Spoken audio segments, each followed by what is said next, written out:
रात का अंधेरा हर तरफ फैल रहा था।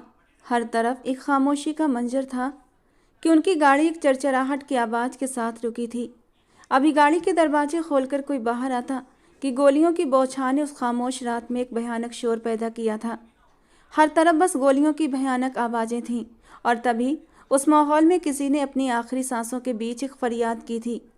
वो माधव ठाकुर की अमानत है, उसे सिर्फ माधव ठाकुर के हवाले करना। और उसके बाद माहौल में गाड़ी ब्लास्ट होने की आवाज़ ने उस जंगल जैसे खामोश इलाके में एक जोरदार धमाका कर दिया था और कुछ ही देर बाद एक गहरी खामोशी छा गई थी, जैसे यहाँ पर कुछ हुआ ही ना हो। कितनी ही देर तक वो उस मासूम को अपने सीने से लगाए उस जलती कार को देखते रहे थे। आंखों से आंसू तेजी से बह रहे थे। उन्होंने अपनी पास खड़ी अपनी पत्नी को देखा था, उसकी आंखों में भी आंसू थे। हमें निकलना होगा, वो लोग किसी भी वक्त यहाँ आ सकते हैं। वो वहाँ से रात के अंधेरे में गुम हो गए थे। ये नैनीताल की खूबसूरत सड़क का नज़ारा था। वो दोनों कॉफ़ी पीने के बाद वॉक कर रही थी। सुरमई आंखों वाली वो शहजादी, जिसके भरे भरे गुलाबी गाल, गुलाब की नाजुक पंखुड़ियों जैसे होंठ, छोटी सी नाक जो सर्दी की वजह से लाल हो रही थी, उसका सफ़ेद दूधिया चेहरा जिस पर हल्का गुलाबीपन शामिल था, इस वक्त लोगों का ध्यान अपनी ओर खींच रही थी। उसके साथ चलती दूसरी लड़की, जिसकी गहरी काली आंखें, हल्के भूरे बाल जो टोपी से नीचे तक आ रहे थे, उसका बादामी रंग सर्दी की वजह से लाल हो रहा था। दोनों की आंखें इस वक्त तेजी से चमक रही थीं, जैसे पता नहीं कौन से मनपसंद टॉपिक पर बातें कर रही थीं कि तभी अचानक रुचिता का फ़ोन बज उठा था। वो दोनों रुक गईं। तुम यहाँ बेंच पर बैठो, मैं कॉल सुनकर आती हूँ। रुचिता के कहने पर शोभा ने सर हाँ में हिलाया। दोनों कजिन्स थीं, उससे भी बढ़कर दोस्त थीं और वो लोग रानीखेत से नैनीताल घूमने के लिए आए थे। 16 साल की शोभा को घूमने फिरने का बहुत शौक था और अपने पापा से इजाज़त लेकर वो नैनीताल के खूबसूरत नज़ारे कर रही थी। रुचिता शोभा को वहीं बिठाकर फ़ोन कान से लगाए पहाड़ी के ऊपर की तरफ जा रही थी, क्योंकि यहाँ सिग्नल का बहुत इशू रहता था। रुचिता फ़ोन कान से लगाए पहाड़ी के ऊपर की तरफ जा रही थी। शोभा ने देखा रुचिता उसकी नज़रों से ओझल हो चुकी थी, तो वो उसे ढूंढने के इरादे से उसके पीछे पीछे चल पड़ी। मगर उसकी नज़र एक जगह उठी थी। पहाड़ की चोटी के पास बहुत ही खूबसूरत बकरी का बच्चा था। शोभा रुचिता को भूलकर उस बकरी के बच्चे की तरफ बढ़ी। शोभा को अंदाजा नहीं था सामने पहाड़ की चोटी है। वो तो अपने ही ध्यान में आगे बढ़ रही थी। बकरी का बच्चा भागने लगा तो वो उसकी तरफ लपकी थी, मगर उसका पांव स्लिप हुआ। इससे पहले वो खाई में गिरती तो मजबूत हाथों ने उसे संभाल लिया था और एक हाथ उसकी कमर में डाले उसे अपनी ओर खींचा था। वो जो डर के मारे आंखें जोर से नीचे खड़ी थी, खुद को सुरक्षित महसूस करके उसने धीरे से अपनी आंखें खोली थीं।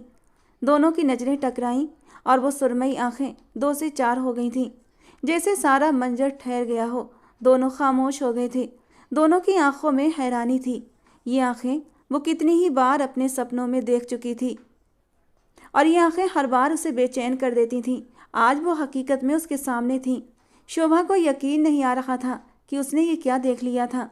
वो ये भी भूल गई थी कि वो किसी गैर मर्द की बाहों में खड़ी थी। सामने वाला उस पर झुका, उसकी आंखों में एक टक निहारे जा रहा था। वो लड़का भी एकदम हैरान रह गया था। उसे जैसे ये कोई ख्वाब जैसा महसूस हो रहा था। उसका दिल कर रहा था वो इन आंखों को आगे बढ़कर चूम ले। ऐसा कैसे हो सकता था? ये नामुमकिन था। वो जो सालों से लाख कोशिश करने के बावजूद भी इन आंखों को भुला नहीं पाया था। इस लड़की की आंखों को देखकर उसे यकीन आया कि वो आंखें आज भी जिंदा थीं और वो बहुत खूबसूरत थीं। वो अजीब ही उलझन का शिकार हो गया था। आंखों से उसकी नज़र हट न सकी और शोभा की नज़र सिर्फ आंखों की तरफ उठ रही थी। वो सोच रही थी ये नामुमकिन है। उसका ख्वाब कैसे हकीकत हो सकता था? शोभा चाह कर भी हिल न पाई थी। उसका शिद्दत से दिल चाहा वो सामने मौजूद उस इंसान का चेहरा देख सके, क्योंकि उसके चेहरे पर मास्क था, सिर्फ आंखें दिखाई दे रही थीं। रुचिता जब वापस आई तो उसने देखा शोभा वहाँ मौजूद न थी। वो शोभा को आवाज़ें देते हुए उसे ढूंढने लगी। शोभा, कहाँ हो शोभा, आवाज़ दो।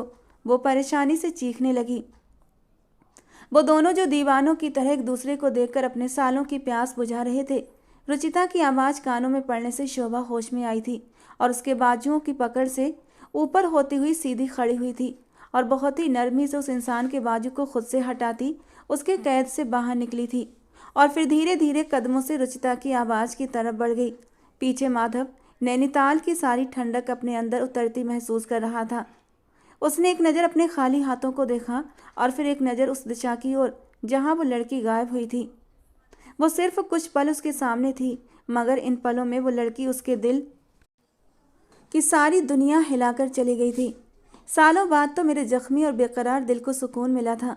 तुम ही तो हो जो मेरे जख्मों पर मरहम रख सकती हो। मैं तुम्हें हासिल करके रहूँगा। तुम्हारी इन खूबसूरत आंखों पर सिर्फ मेरा हक होगा। मुझे ये आंखें वापस चाहिए। वो जुनूनी अंदाज में एक एक शब्द पर जोर देता हुआ बोला था कि अचानक ही उसकी आंखों से आंसू निकला और उसके मास्क में जाकर कहीं खो गया था।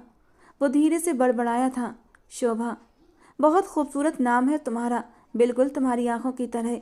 रुचिता की शोभा शोभा बुलाए जाने पर उसका नाम भी वो जान चुका था। उस इंसान की आंखें सालों बाद मुस्कुरा उठी थीं, जो शायद मुस्कुराना भूल चुकी थीं। उन आंखों की नमी कभी दूर नहीं होती थी, लेकिन आज उन आंखों में नमी तो थी, लेकिन खुशी की नमी थी। वो दोनों वापस होटल जा रही थीं, मगर वो दोनों ही सोचों में उलझी हुई थीं। शोभा के दिमाग में धमाके हो रहे थे। वो शोभा जिसे आज तक किसी गैर मर्द ने हाथ नहीं लगाया था, वो कैसे किसी गैर मर्द की बाहों में सुकून से होकर खड़ी रह गई थी। शोभा जो थी तो हिंदुस्तानी, लेकिन हिंदुस्तान में कम और अमेरिका में ज़्यादा पली बड़ी थी। लेकिन इसके बावजूद भी वो अपने कल्चर, अपनी सभ्यता, अपने संस्कारों को भुला नहीं सकी थी, और इसमें उसके माँ बाप की परवरिश का बहुत बड़ा हाथ था। और यही वजह थी वो हमेशा मर्दों से दूरी बनाकर रखती थी। उसके पापा अमेरिका के एक बड़े बिजनेसमैन की गिनती में आते थे। अभी फ़िलहाल वो अपने दादा दादी के ख़ानदानी घर यानी रानी खेत लौटकर यहाँ घूमने फिरने के इरादे से आई थी। और ये ख्वाहिश शोभा की ही थी कि वो अपनों के बीच जाना चाहती है, अपने देश की मिट्टी की खुशबू को महसूस करना चाहती है। वो हिंदुस्तान में रहना चाहती थी। चलते चलते शोभा को अपनी कलाई पर हल्का सा दर्द का एहसास हुआ था। उसने अपने स्वेटर की स्लीव्स को थोड़ा सा ऊपर किया, जहां उस इंसान की उंगलियों के हल्के हल्के निशान साफ झलक रहे थे। आखिर उसे इस स्पर्श से नफरत क्यों न हुई थी? उसे ये स्पर्श बुरा क्यों न लगा था? बल्कि क्यों उसकी बाहों में उसे एक सुकून मिला था। हालांकि इससे पहले भी कई लड़के उसकी तरफ बढ़े थे। एक दो लड़कों ने उसका हाथ थामने की हिम्मत भी की थी, लेकिन वो गुस्से से आग बबूले हो जाती थी और सामने वाले की तबीयत अच्छे से साफ कर देती थी। फिर आज उसे गुस्सा क्यों नहीं आ रहा था? क्यों उसका जी चाह रहा था वो वापस मुड़ जाए और दोबारा से वो उसके सामने जाकर खड़ी हो जाए, उसे अपने हाथों से छूकर महसूस करे, उससे कहे कि मुझे अपनी पनाहों में समेट लो। जो सुकून मुझे तुम्हारी बाहों में मिला था वो मैंने आज तक कभी महसूस नहीं किया। वो अपनी ही सोचों में गुम चली जा रही थी। रुचिता उसके भाव देख रही थी। क्या हुआ शोभा? जब हम घूमने आए थे तब तो तुम अच्छी भली थी, अचानक से ये तुम पर नशा कैसे चढ़ गया? पता नहीं रुचिता, लेकिन जो भी नशा है बहुत ही नशीला है और मैं इस नशे से बाहर नहीं निकल पा रही। वो एक अलग ही ट्रांस में बोली थी, जबकि रुचिता ने हैरान होकर उसे देखा था। मुझे लगता है नैनीताल की ठंड तुम्हारे दिमाग पर जम चुकी है। होटल चलो, कॉफ़ी शॉफ़ी पियो और दिमाग को गर्म करो। वो दोनों होटल पहुंची थीं। वो सीधा कमरे में आ गई थीं। रुचिता तो अपने मोबाइल में बिजी हो चुकी थी, जबकि शोभा अपने बेड पर गिर गई थी और अपनी आंखें बंद कर लीं। बंद आंखों के पर्दे पर भी वही आंखें रोशन हुई थीं। शोभा एकदम से उठकर बैठी थी और आंखें खोल लीं। ये कैसे हो सकता है? वो क्यों उस इंसान को बार बार याद कर रही थी? वो एक गैर मर्द था। वो मेरे लिए कोई भी नहीं था, फिर क्यों मैं उसको बार बार सोच रही हूँ? आखिर था कौन वो? क्यों आया था मेरी ज़िंदगी में अचानक से और आकर मेरी पूरी दुनिया को हिलाकर रख दिया? क्यों बंद आंखों पर भी मैं उसकी आंखों को भूल नहीं पा रही? क्यों उसके स्पर्श को मैं अपने तन से जुदा नहीं कर पा रही? क्या हो रहा है मुझे? वो बुरी तरह बेचैन हुई थी और फिर कमरे में उठकर इधर उधर चक्कर लगाने लगी थी। क्या हुआ, कोई भूत वूत तो नहीं देख लिया? रुचिता ने उसे परेशान देखकर पूछा, जबकि वो बस उसे एक खामोश नज़र डालकर रह गई थी। रुचिता ने कंधे उचका दिए और सोने के इरादे से लेट गई और चक्कर लगाते लगाते वो थक गई तो आईने के सामने जाकर खड़ी हो गई। बेध्यानी में उसने अपने हाथ अपनी कमर पर रखे थे। ऐसा लगता था जैसे वो अब भी उसकी बाहों के घेरे में है। उसका दिल फिर से मचलने लगा था उस इंसान की बाहों में जाने के लिए, और अपनी सोच पर उसे खुद ही गुस्सा आया था। वो ये कैसे कर सकती थी? वो कैसे गैर मर्द के इतना करीब जाने के बारे में सोच सकती थी? क्या ये पाप नहीं था? क्या मेरी इज्जत इतनी बेमोल है कि मैं अपनी इज्जत उसके हाथों में जाकर दे दूं? क्यों मेरा दिल ये पाप करने पर मुझे उकसाने लगा? वो खुद भी समझ नहीं पा रही थी। वो तेजी से बाथरूम की तरफ भागी थी और शावर खोलकर उसके नीचे खड़ी हो गई। वो हर स्पर्श को मिटा देना चाहती थी जो उसका ध्यान खींच रहा था। कितनी ही देर तक वो रगड़ रगड़ कर नहाती रही थी, लेकिन इसके बावजूद भी उसे अपने बदन से उस इंसान का स्पर्श हटता महसूस नहीं हो रहा था। ठंडे पानी से नहाने के बाद वो बुरी तरह कांपने लगी थी। आईने के सामने खड़े होकर अपने बाल सुखाते हुए वो लगातार उसी इंसान के बारे में सोच रही थी। कुछ तो कनेक्शन था उस इंसान के बीच, वरना मेरा दिल उसकी ओर इतनी तेजी से क्यों मचल रहा था। रानीखेत और नैनीताल के बीच एक होटल का मंजर, जहां वो होटल में दाखिल हुआ और अपने कमरे की तरफ बढ़ गया। कमरे में दाखिल होने के बाद उसने दरवाज़ा बंद किया और बेड पर गिर गया। जैसे ही उसने आंखें बंद की, उसे वो मंजर याद आने लगा जब वो लड़की उसकी बाहों में थी। वो आंखें जो पूरी आबोताब के साथ चमक रही थीं। वो तो अपने काम से वापस लौट रहा था कि उसने दूर से देखा वो लड़की पहाड़ की चोटी की तरफ बढ़ रही थी। वो समझ गया था लड़की अनजान है, उसे नहीं पता कि नीचे हजारों फीट गहरी खाई है। वो फौरन ही लड़की को बचाने के इरादे से उसकी तरफ भागा था और उसे एक ही झटके में पकड़कर खींचा था, मगर फिर उन आंखों में देखने के बाद वो पत्थर बन गया था। 10 साल के बाद, पूरे 10 साल के बाद वो आंखें दोबारा उसे देखने को मिली थी। एक सुकून था जो 10 सालों बाद उसके पूरे शरीर में उतरा था। वो हल्के से मुस्कुरा रहा था। ये मुस्कुराहट 10 साल बाद उसके चेहरे पर आई थी, वो जो पिछले 10 सालों से पल पल जल रहा था। आज उस लड़की की आंखों को देखने के बाद उसको अपनी सारी तकलीफ़ें ख़त्म होती महसूस हो रही थीं। अपने गले से कोई लॉकेट निकाला। अब उस लॉकेट में से वो कुछ निकाल रहा था, शायद कोई चिप थी। अपना लैपटॉप पकड़कर वो चिप उसमें डाल दी, फिर कुछ बटन प्रेस किए और लैपटॉप की स्क्रीन पर एक 6 साल की बच्ची का चेहरा आया था। छोटी सी खूबसूरत बच्ची जिसकी आंखें गहरी ग्रे कलर की थीं। वही खूबसूरत गहरी आंखें जो अभी कुछ देर पहले वो देख कर आ रहा था। तुम्हें मेरे सामने नहीं आना चाहिए था एनी, और अगर आ ही गई हो तो अब मैं तुम्हें दोबारा हासिल करके रहूँगा। तैयार हो जाओ अपने माधव की बाहों में आने के लिए। ये आंखें तुम्हारी हैं, लेकिन जो अब मेरी होने वाली हैं। ये वजूद तुम्हारा है जो अब मेरा होने वाला है। तुम बहुत जल्द सर से लेकर पांव तक मेरी हो जाओगी, मगर इस बार मैं तुम्हें खुद से दूर नहीं जाने दूंगा। मेरी 10 सालों की तकलीफ़ आज ख़त्म हो गई है। तुम ही तो हो जो मेरी हर तकलीफ़ को ख़त्म करके इस पर मरहम रखोगी। अब तुम माधव की बनोगी। वो अपनी आंखें स्क्रीन पर जमाए शोभा को सोचते हुए इश्क और जुनून के एक एक शब्द पर जोर डालता हुआ बोला था, और उसके शब्दों से जैसे आग निकल रही थी, सब कुछ तबाह कर देने की आग। चेहरे पर अब तक मास्क और हुड्डी पहन रखी थी। वो स्क्रीन पर कभी उस छोटी सी मासूम बच्ची को देखता तो कभी अपनी आंखें बंद करके उन खूबसूरत आंखों को महसूस करता। दोनों की आंखों में कोई भी तो फर्क नहीं था। धीरे धीरे रात के सन्नाटे उतरने लगे थे। वो अभी तक अपने कमरे में लेटी आज दोपहर हुए हादसे के बारे में सोच रही थी। इस वक्त उसने लॉन्ग पर्पल गाउन पहन रखा था।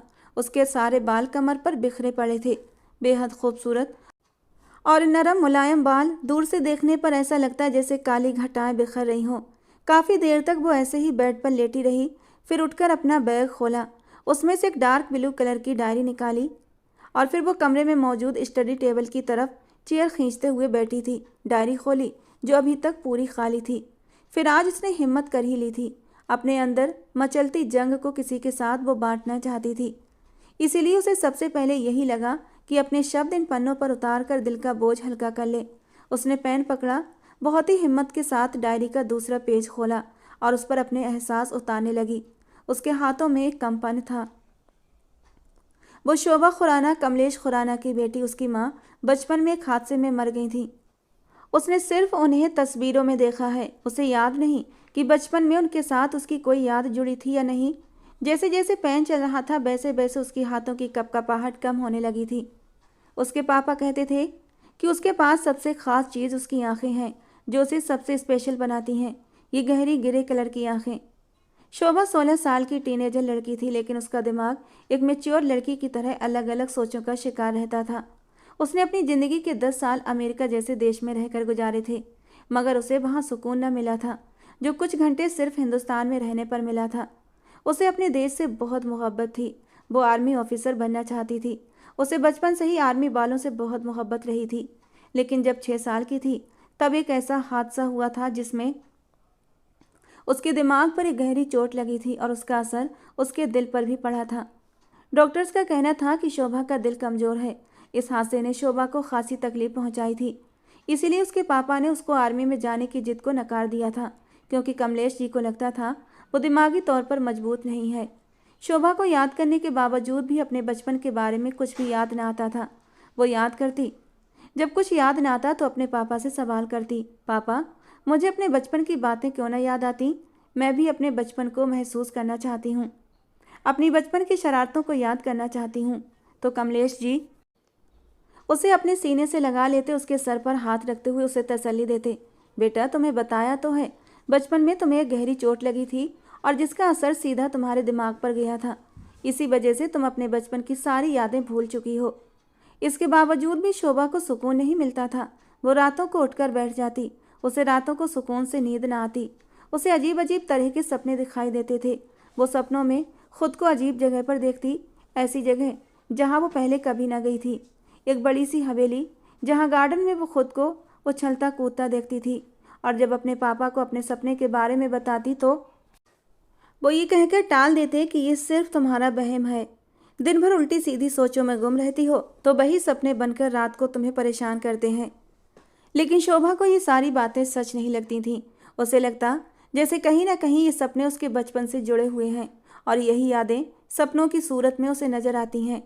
शोभा को लगता जैसे उसके पापा उससे कुछ ना कुछ छुपाते हैं, उसे सच बताना नहीं चाहते। कुछ तो है जो उसके अतीत का राज है, जो इन सपनों से जुड़ा है। वो उलझ कर रह जाती। वो इस समय शायद 8 साल की थी जब पहली बार उसने अपने सपने में एक अनजाना सा वजूद देखा था। वो 10-12 साल का कोई बच्चा था। वो उसके सपनों में आता था। वो एक हरे भरे गार्डन में खड़ा होता और गार्डन के बीच पीछे लाल रंग की कोई पुरानी हवेली थी। सारे मंजर धुंधले हो जाते, बस उस बच्ची का वजूद साफ नजर आता था। उसके चेहरे पर काला मास्क होता और सिर्फ आंखें नजर आती थीं और आंखों में उसे अपने लिए एक खास चमक दिखाई देती। वो 8 साल की उम्र से ही ऐसे ही सपने देखती आ रही थी। वो सपने तो थे, तो सुबह होते होते वो इन्हें अपने दिमाग से निकाल देती थी। लेकिन आज वही हल्की नीली आंखें उसके सामने आकर खड़ी हो गई थीं। वो इंसान जो उसके सपनों में आता था आज हकीकत बनकर आंखों के सामने मौजूद था। कुछ पलकों तो शोभा कुछ समझ ही न पाई थी कि ऐसा कैसे हो सकता है, मगर ये सच था और शायद वो विश्वास नहीं कर पा रही थी। शोभा का दिमाग बहुत उलझ कर रह गया था। भला कोई सपनों की दुनिया से बाहर कैसे आ सकता है? उस इंसान ने उसकी जान बचाई थी, वो उसकी एहसानमंद थी। अचानक ही उसे अपने बदन पर फिर उस अजनबी का स्पर्श महसूस हुआ था और पता नहीं क्यों उसके दिल में गुदगुदी सी पैदा हुई थी। पैर रखकर उसने खुद की कलाई देखी जहाँ पर उसने उसे छुआ था और फिर खुद ब खुद उसके होंठ उस जगह पर चले गए थे जहाँ उस इंसान ने अपना हाथ रखा था। वो अंदर तक मदहोश हो गई थी। उसके अंदर तक एक सुकून उतर गया था। ये कैसा रिश्ता था जो उसे समझ नहीं आ रहा था और इस क्यों का सवाल उसके पास नहीं था। आज भी वो मास्क लगाए हुए था, जैसे सपनों में मास्क लगाकर आता था। जब वो सपनों में आता वो उसे छूने की कोशिश करती थी और जैसे ही वो उसे छूने की कोशिश करती उसकी आँख खुल जाती थी। लेकिन आज सच में उसने उसे छुआ था, महसूस किया था और आज भी वो मास्क में ही था। लेकिन उसकी उन आँखों की चमक वो भूल नहीं पा रही थी। ये 100% वही आँखें थीं। अपने सपने में देखते देखते शोभा शायद इन आँखों से इश्क कर बैठी थी। हाँ, मैं उस इंसान से इश्क में पूरी तरह डूब चुकी हूँ। वो आँखें मुझे अपने जादू के घेरे में ले चुकी हैं। उसने गहरा सांस लेकर अपना सर पीछे कुर्सी से टिका दिया था। ऐसे कैसे मैं एक अनजान आदमी के इश्क में गिरफ्तार हो गई? कैसे उसे अपने दिल में जगह दे बैठी? अभी मेरी उम्र ये सब बातें सोचने की नहीं, लेकिन फिर भी मैं सोच रही हूँ। क्यों? मैं खुद नहीं समझ पा रही। मैंने आज तक अपने आप को बचा बचा कर रखा था, फिर क्यों उस अनजान मर्द की खुशबू मुझे अपने वजूद से महसूस हो रही है, हालांकि वो कुछ पल के लिए ही मेरे करीब आया था। क्यों मैं अपना दिल उसकी तरफ खींचने से रोक नहीं पा रही? मुझे इश्क हो गया तुमसे, मैं इस बात का इकरार करती हूँ। उसके होंठ खुद ब खुद हिले थे और अपने गालों पर उसे कुछ ठंडा ठंडा महसूस हुआ था। उसने छूकर देखा तो ये आंसू थे। वो चौंक उठी थी। ये आंसू क्यों थे, खुशी के या फिर गम के? वो समझ न पाई। उसने अपना पेन रख दिया था। शायद अब उसके अंदर लिखने की हिम्मत नहीं थी। वो बहुत छोटी थी जब उसकी माँ उसे छोड़कर चली गई थी। उसने अपने माँ के वजूद को कभी महसूस नहीं किया था। उसे कमलेश जी की एक खास नौकरानी सोमना जी ने पाल पोस कर बड़ा किया था और उसकी परवरिश सोमना ने ही की थी। लेकिन आज पता नहीं क्यों उसे अपनी माँ की कमी महसूस हुई थी। अगर आज उसकी माँ जिंदा होती तो शायद वो अपने दिल की हालत अपनी माँ को बता सकती। शायद ये आंसू अपनी माँ को याद करके बहे थे। वो दोनों 4 दिन तक इन खूबसूरत वादियों का नज़ारा करती रहीं और फिर रानी खेत वापस लौट आई थीं। लेकिन वापस आने वाली शोभा वो शोभा नहीं रही थी। वो अपना दिल, अपना मन वहीं उन खूबसूरत वादियों में छोड़ आई थी। कमलेश जी बेटी को 4 दिन के बाद देखकर बहुत खुश हुए थे। उन्होंने उसे अपने सीने से लगा लिया था। माथे को चूम कर बोले, बेटा आप जानती हैं ना, आपके बिना हमसे एक दिन भी गुजारा नहीं जाता और आप पूरे 4 दिन बाद वापस आ रही हैं। सॉरी पापा, मुझे भी आपकी बहुत याद आई थी। उसकी आंखों से मोटे मोटे आंसू बहने लगे थे और जो कमलेश जी के सीने में कहीं खो गए थे। हमारी गुड़िया रो रही है, किसी ने कुछ कहा है क्या? नहीं पापा, बस आपकी बहुत याद आई थी। आपको सामने देखकर ये आंसू निकल पड़े। कमलेश जी ने उसके आंसू पोंछे और कहा, अच्छा नहा धोकर फ्रेश हो जाओ, मैं खाने का इंतजाम करवाता हूँ। और वो हाँ में सर हिलाती हुई अपने कमरे में आ गई थी। कई दिन तक वो उन आँखों को याद करती रही। न खाने में मन लगता, न पढ़ाई में, न किसी और चीज़ में। लेकिन धीरे धीरे जैसे जैसे दिन बीतते जा रहे थे, कॉलेज में पढ़ाई के चक्कर में और अपने दोस्तों में रहकर वो उन आँखों को भूलने लगी थी, या फिर शायद भूलने की कोशिश कर रही थी, क्योंकि दिल से अभी तक वो उन आँखों को निकाल नहीं पा रही थी। और धीरे धीरे इस हादसे को 2 साल हो चुके थे। अब तो वो यूनिवर्सिटी में भी पहुंच गई थी। इन 2 सालों में वो काफ़ी सीरियस रहने लगी थी। एक ब्लैक कार चलती हुई गलियों से गुजर रही थी। कुछ मिनट के बाद वो अपने बंगले के सामने रुक गई। उसमें से एक इंसान बाहर निकला और उसकी नज़र सामने बंगले की तरफ उठ गई, जिस पर बड़े बड़े शब्दों में कमलेश खुराना निवास लिखा था। ये 3 मंजिला खूबसूरत एक बहुत बड़ा बंगला था। वो अपनी चमकती बिल्लू आंखों से उस बंगले को देखकर मुस्कुराया था और फिर उसके साइड वाले बंगले में दाखिल हो गया, जिस पर अब नए नाम की तख्ती चमक रही थी और वो था ठाकुर बिला। ये बंगला भी बहुत खूबसूरत था। सफ़ेद और गोल्डन कॉम्बिनेशन के साथ वो लंबे अहाते पर फैला हुआ था। माधव लॉन्च का दरवाज़ा खोलता हुआ अंदर दाखिल हुआ। जैसे ही कमरा खोलकर अंदर दाखिल हुआ, अंधेरे ने उसका स्वागत किया था। उसने स्विच बोर्ड पर हाथ मारा और कमरा रोशनी से नहा गया था। कमरा बहुत ही खूबसूरती से सजाया गया था। कमरे के साथ लगा एक स्टडी रूम भी था, जहाँ कुछ किताबें और एक चेयर पड़ी थी। सामने ही एक बालकनी थी, जहाँ से बहुत ही खूबसूरत नज़ारे देखने को मिलते थे। दीवार पर ढेर सारी तस्वीरें लगी हुई थीं और उन तस्वीरों में सिर्फ एक ही लड़की की तस्वीर थी और वो कोई और नहीं, वो थी शोभा खुराना। वो उन तस्वीरों को बहुत ही गौर से देखने लगा। किसी तस्वीर में बैठी थी तो कहीं चल रही थी, कहीं हंस रही थी तो कहीं कैंटीन में बैठी कुछ खा रही थी। साफ पता चल रहा था ये तस्वीरें छिपकर ली गई थीं। इन तस्वीरों में एक ही बात कॉमन थी और वो थी शोभा के चेहरे की वो मासूमियत, उसकी गिरे आंखों की वो चमक। माधव उन तस्वीरों को देखकर मुस्कुराया था। 2 साल लगे थे, पूरे पूरे 2 साल लगे। आखिर मैंने तुम्हें ढूंढ ही लिया शोभा। बस कुछ दिन और इंतजार कर लो, उसके बाद तो मेरी बन जाओगी और इस कमरे में मौजूद होगी, मेरे इस बेड पर, मेरी इन बाहों में मेरे तड़पते दिल को सुकून दोगी। और फिर दीवार पर मौजूद, उसने एक छोटा सा खास बटन प्रेस किया था और सारी दीवार उलट गई थी। सारी तस्वीरें दीवार के अंदर कहीं गायब हो गई थीं और अब दीवार का दूसरा हिस्सा पलटकर बाहर आया था। अब वो एकदम साफ था।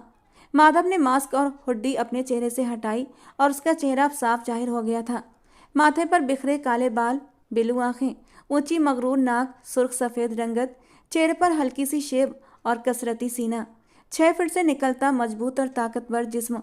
वो 25-26 साल का बहुत ही हैंडसम और डैशिंग नौजवान था। शाम का वक्त था। वो अपने ध्यान में बालकनी में बैठी थी और किताब पढ़ रही थी, लेकिन खुद पर किसी की नज़रों की तपिश महसूस करके उसने चेहरा उठाकर आसपास देखा था, मगर कोई नज़र न आया। वो सर झटककर दोबारा अपनी किताब में बिजी हो गई थी, लेकिन उसका एहसास कम नहीं हो रहा था।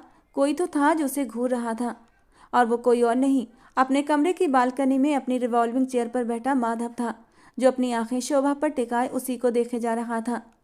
उसने जब अपनी सुराहीदार गर्दन उठाकर इधर उधर चौंक कर देखा और किसी को न पाकर उसने अजीब सी शक्ल बनाते हुए दोबारा से नजरें अपनी किताब पर जमाई थीं और इस अदा पर माधव हल्के से मुस्कुराया था। मुंह बनाते हुए उसके गालों पर डिंपल साफ दिखाई दे रहे थे, जो उसे और भी खूबसूरत बना रहे थे। सिर्फ 2 दिन शोभा, फिर 2 दिन बाद तो मेरी होने वाली हो। वो अब भी उसे ही देखते हुए लगातार मुस्कुरा रहा था। शोभा अपनी किताब में बुरी तरह बिजी थी कि तभी उसने एक जोरदार आवाज़ सुनी, जैसे पानी में कुछ जोर से गिरा हो। वो बालकनी में नीचे झांकने लगी। उनके स्विमिंग पूल में तो कुछ भी नहीं गिरा था, तभी उसकी नज़र अपने बराबर वाले बंगले के स्विमिंग पूल पर पड़ी थी और सामने का मंजर देखकर वो हैरान रह गई थी। वो इतनी सर्दी में स्विमिंग कर रहा था। ये दिसंबर के दिन थे। शोभा को उस इंसान पर हैरत हुई थी। वो कैसे इतनी सर्दी में ठंडे पानी में आराम से स्विमिंग कर रहा था। स्विमिंग माधव कर रहा था और सर्दी की एक तेज लहर शोभा के पूरे बदन में दौड़ पड़ी थी। पिछले महीने से ही ये इंसान उसकी ज़िंदगी में आया था और हर रोज़ उसे एक नया झटका देता था। वो लगातार उसे देखते हुए उस दिन को याद करने लगी जब वो सोमनाथ जी के साथ किचन में खाना बना रही थी। पापा के अचानक दोपहर के वक्त घर आने की वजह से वो जल्दी से किचन से निकली और कमरे में भाग गई, क्योंकि कमलेश जी को बिल्कुल पसंद नहीं था कि वो किचन में घुसे। वो तो अपने पापा से छुपकर सोमनाथ जी से किचन के काम सीख रही थी। हालांकि कमलेश जी कहते थे, कोई ज़रूरत नहीं इन घर के कामों में पड़ने की, अपनी पढ़ाई पर ध्यान दो और अपना करियर बनाओ। लेकिन उसे अच्छा लगता था किचन के काम करना, खाना बनाना। इसीलिए जब कमलेश जी घर आए तो वो जल्दी से भागती हुई अपने कमरे में घुस गई थी। वो अपना हुलिया ठीक करके वापस नीचे आई थी। अब कमलेश जी कहीं जाने के लिए रेडी थे। उसे देखकर उसकी तरफ बढ़े। शोभा मेरा बच्चा, जाओ जल्दी से रेडी होकर आओ। विनोद अंकल और उनकी फैमिली हमारे साथ वाले बंगले में शिफ्ट हो गए हैं और आज उन्होंने हमें लंच पर इनवाइट किया है, तो हम वहीं जा रहे हैं। शोभा ने समझने वाले अंदाज में सर हिलाया। कमलेश जी ने उसे कुछ दिन पहले ही तो बताया था कि उनका जान से प्यारा दोस्त दुबई अपनी फैमिली के साथ रहता था, अब हिंदुस्तान में आकर शिफ्ट होना चाहते हैं। उन्होंने मुझे बंगला देखने के लिए कहा था, तो मैंने विनोद को हमारे साथ वाला बंगला बता दिया और अब वो यहीं शिफ्ट हो गया है। साथ साथ रहेंगे तो एक दूसरे से मुलाकात होती रहेगी। वो बताते बताते जैसे कहीं अतीत में खो गए थे, जिससे उनकी कई सुखद यादें जुड़ी थीं। वो 15 मिनट बाद तैयार होकर नीचे आई थी, ब्लैक शॉर्ट फ्रॉक में जिस पर गोल्डन काम था, पैरों में वाइट शूज, बालों को पोनीटेल में कैद कर रखा था। वो बहुत ही मासूम और खूबसूरत लग रही थी। दोनों बाप बेटी घर से निकले और साथ वाले घर में दाखिल हो गए। वो विनोद अंकल से पहली बार मिल रही थी। वो पापा के साथ चलते हुए लॉन्ज में आई थी। उनकी पत्नी अनिका जी बहुत खूबसूरत औरत थी, कहीं से भी 45 साल से ऊपर नहीं लगती थी। अनिका ने आगे बढ़कर शोभा को गले लगाया था। उन्होंने उसके माथे पर प्यार किया और उसे साथ लेकर सोफे पर बैठ गई। वो उसके साथ बहुत अच्छे से पेश आ रही थी, जैसे उनकी बरसों की मुलाकात हो। वो दोनों बिल्कुल दोस्तों की तरह बातें कर रही थीं। कुछ देर बाद वो दोनों अंदर दाखिल हुए थे। इनसे मिलो, ये हैं मेरे दोनों बेटे, ये छोटा हार्दिक और ये बड़ा बेटा माधव। शोभा ने जैसे ही छोटे भाई की तरफ से बड़े भाई की तरफ नज़र मोड़ी थी तो एकदम पत्थर की हो गई थी। वो इन आँखों को देख चुकी थी 2 साल पहले नैनीताल की पहाड़ियों पर। वो आज उसके सामने बैठा था। इन आँखों को वो कैसे भूल सकती थी। उस वक्त उसका चेहरा मास्क में था, लेकिन वो आँखों के जरिए उसे पहचान चुकी थी। उसने उसकी जान बचाई थी। वो कितनी ही देर तक उसे देखे गई। वो इस वक्त ब्लू जीन्स और ब्लैक शर्ट की बाजू कोहनियों तक फोल्ड करके पहने बैठा था। सब लोग डाइनिंग टेबल की तरफ बढ़े, लेकिन वो अभी उसी चेहरे में खोई हुई थी। कमलेश जी की आवाज़ पर उसका सकता टूटा था और वो उठकर उनके पीछे चल दी। ये कैसा इत्तेफाक था।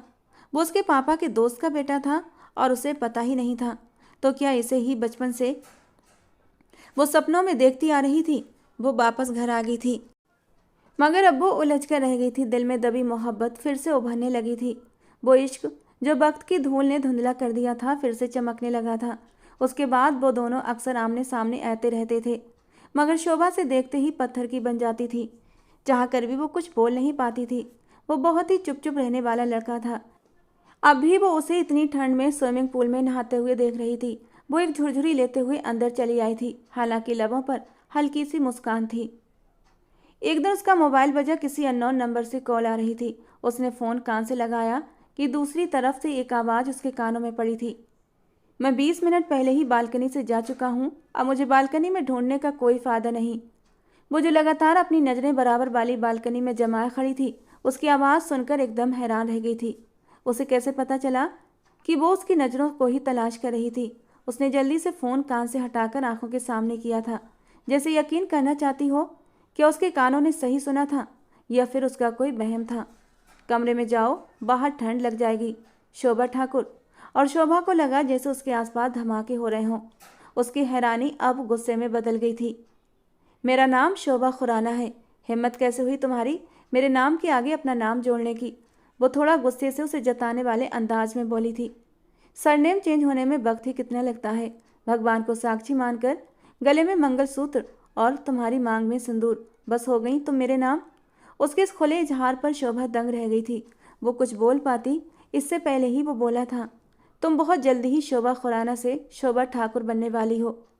ये उन दोनों की पहली बातचीत थी और वो पहली ही बातचीत में उसे एक नया झटका दे गया था। दिल की धड़कनें नए अंदाज में धड़कने लगी थीं, लेकिन तभी उसे गुस्सा आया था। वो उसकी मर्जी जाने बिना कौन होता था उसे अपने साथ जोड़ने वाला, और वो गुस्से से बोली थी, खुली आंखों से अच्छे ख्वाब देख लेते हो मिस्टर माधव ठाकुर। अफसोस ये सिर्फ ख्वाब ही रहेंगे, समझे। कहते हुए उसने फ़ोन बंद कर दिया था और कमरे की तरफ बढ़ गई। वो जो अपने कमरे में बालकनी के दरवाजे से उसे सामने देख रहा था, उसके अंदर गायब होने के बाद कमरे की चार दीवारी में माधव ठाकुर का जोरदार कहकहा गूंजा था। बहुत खूब, माधव ठाकुर की बीवी को इतना ही बहादुर और गुस्से का तेज होना चाहिए कि कोई उसके सामने नज़र उठाकर बात न कर सके। तुमने आज मेरा दिल खुश कर दिया। वो दिल खोलकर मुस्कुराया था। उसकी आंखें सच्ची खुशी से मुस्कुरा उठी थीं। दूसरे दिन रात के वक्त वो सारे उनके घर में मौजूद थे। शोभा ऊपर कमरे में थी। वो नहीं जान सकी कि सब लोग नीचे आए बैठे हैं। कमलेश जी ने नौकर के साथ शोभा के लिए संदेश भिजवाया तो वो अपने आप को सही करती हुई नीचे उतरी थी। वो लॉन्ज में आई तो सामने ही उसके विनोद अंकल और अनिका आंटी और उनके दोनों बेटे बैठे थे। सामने ही टेबल पर ढेर सारा सामान रखा था, जैसे कोई शगुन का सामान हो। वो उलझ कर रह गई थी। वो खामोशी से कमलेश जी के पास आकर बैठ गई। उसकी नज़रें टेबल से होती हुई सीधा माधव ठाकुर से जा टकराई। वो उसे ही देख रहा था। आंखों में एक अजीब सी चमक और शरारत नाच रही थी। शोभा को अपनी तरफ देखता पाकर वो मुस्कुराया था। उसकी आंखों में चमकती चमक देखकर शोभा को गुस्सा आया था। अनिका जी ने उसे अपने पास आने का इशारा किया। मेरी बच्ची इधर आओ, मेरे पास बैठो। वो कुछ हिचकिचाते हुए उठी और अनिका जी के पास बैठ गई। अनिका जी ने उसे अपने साथ लगाया और उसके माथे को चूम लिया। न जाने क्यों शोभा के दिमाग में खतरे की घंटियां बज रही थीं। बस भाई साहब, अब तो मेरी बच्ची को मेरे घर की रौनक बना दें। मैं चाहती हूँ ये मेरे माधव की दुल्हन बने। और शोभा खुराना की आंखें हैरत से फैल गई थीं। एक पल के लिए जैसे सब कुछ ठहर गया था। शोभा को यकीन न आया, ये क्या हो रहा है। बिना उसकी मर्जी जाने उसकी ज़िंदगी का इतना बड़ा फैसला कैसे कर दिया गया। हाँ, वो अपने दिल में मानती थी उसका दिल माधव की तरफ खींचने लगा था, लेकिन क्या उसकी अपनी मर्जी की कोई अहमियत न थी। उसे अफसोस हुआ था। गुस्से के मारे वो अंदर ही अंदर खौल उठी थी। उसे अपने आप की इंसल्ट किसी तौर गवारा न थी। उसे लगा शायद उसके पापा उससे पूछेंगे, लेकिन उससे पूछने की बजाय उन्होंने सीधा माधव से पूछा था, तुम्हारा क्या ख्याल है मेरी बेटी को लेकर। और माधव ने अपनी नज़रें झुका ली थीं। होठों पर एक गहरी मुस्कान खिल उठी थी। मुझे शोभा पसंद है। पसंद नहीं, बल्कि मुझे उससे इश्क है अंकल। मैं उसे अपनी बीवी बनाना चाहता हूँ। वो बहुत ही आराम से बोला था, जबकि उसकी इस बेबाकी पर शोभा का खून गुस्से के मारे खौल उठा था। कमलेश जी भी कुछ पल के लिए हैरान हुए थे, लेकिन जल्दी ही उन्होंने अपने आप को संभाला था। शोभा को ये सब कुछ ठीक नहीं लग रहा था। और फिर वो अभी शादी नहीं करना चाहती थी। अभी उसकी उम्र ही क्या थी, सिर्फ 18 साल।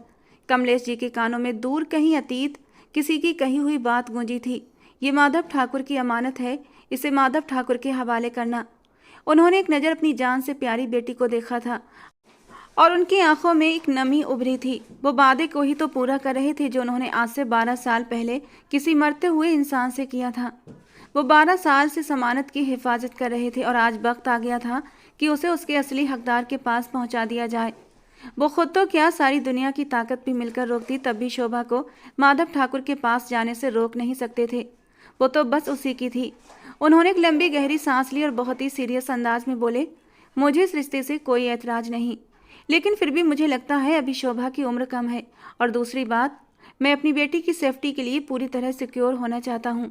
क्या तुम मेरी बेटी की इस तरह हिफाजत कर सकते हो जैसे मैंने अब तक की है। वो आराम से बैठा था। अंकल, मैं आपसे बढ़कर भी शोभा का ध्यान रखूंगा। रही बात उसके छोटे होने की, तो अभी शादी कर दें। विदाई जब आप चाहें तब कर देना, मुझे कोई ऐतराज़ ना होगा। बस मुझे सुकून रहेगा कि शोभा अब मेरी हो चुकी है। और कमलेश जी को लगा जैसे किसी ने उनके सीने में एक सुकून उतार दिया हो, जबकि शोभा हैरानों परेशान बैठी थी। उससे पूछना तो दूर, कोई उसकी तरफ ध्यान भी नहीं दे रहा था और उसकी ज़िंदगी का इतना अहम फैसला कर लिया गया था।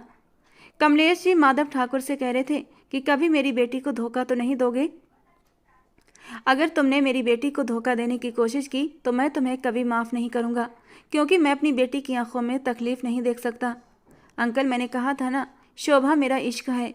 दिल लगी कुछ महीनों की होती है, मोहब्बत भी शायद समय के साथ कम हो जाती है, मगर जो इश्क होता है ना, वो कभी ख़त्म नहीं होता, मरने के बाद भी ख़त्म नहीं होता। और इश्क सिर्फ एक से होता है पूरी ज़िंदगी, यहाँ तक कि मरने के बाद भी उसी इंसान से रहता है। और मुझे शोभा से इश्क हुआ है, ये मेरी ज़िंदगी है। इसके बाद मेरी ज़िंदगी में कोई दूसरी नहीं आएगी, मैं आपको जवान देता हूँ। और कमलेश जी सुकून से हो गए थे, मगर शोभा धीरे धीरे ना में सर हिला रही थी। ये कैसा इंसान था, उसकी बाप की आंखों में आंखें डालकर उससे इश्क का इजहार कर रहा था। कमलेश जी ने एक नज़र शोभा की ओर डाली थी, उसके चेहरे के हाव भाव बता रहे थे वो खुश नहीं थी। उन्होंने गहरा सांस लिया, भले शोभा खुश होती या ना होती, लेकिन उन्होंने शोभा को हवाले तो माधव ठाकुर के ही करना था, क्योंकि एक वही इंसान था जो शोभा के लिए अपनी जान तक दे सकता था। वो बहुत ही उम्मीद भरी नज़रों से अपने पापा की ओर देख रही थी कि पापा, मुझे ऐसे बेशर्म इंसान से शादी नहीं करनी। उसे लगा उसके पापा उसकी नज़रों के सवाल को समझ जाएंगे और इस रिश्ते से मना कर देंगे, लेकिन वो जो कुछ बोले थे वो हैरान रह गई थी। मुझे कोई ऐतराज़ नहीं, अगले महीने की कोई तारीख देखकर शादी कर देते हैं। और शोभा को यकीन न आया, उसका बाप जो उस पर जान छिड़कता था, उसकी ज़िंदगी का इतना बड़ा फैसला ऐसे कैसे कर सकता है। उसकी सांसें अपने सीने में अटकती महसूस हुई थीं। वो झटके से उठी। ये क्या कह रहे हैं पापा, आपने मुझे एक बार भी पूछना गवारा न किया। बेटी हूँ मैं आपकी, कोई बोझ नहीं जो आपकी इतनी जल्दी मुझे सर से उतार कर फेंक दें। मुझे आपसे ये उम्मीद नहीं थी। उसकी वो खूबसूरत गिरे आंखें आंसुओं से भर गई थीं। उसने शिकवा भरी नज़र माधव के चेहरे पर भी डाली थी और फिर सीढ़ियाँ चढ़ती हुई अपने कमरे में गायब हो गई। पीछे कमलेश जी को अपने सीने में कांटे से चुभते महसूस हुए थे। उधर माधव ठाकुर भी हैरान रह गया था।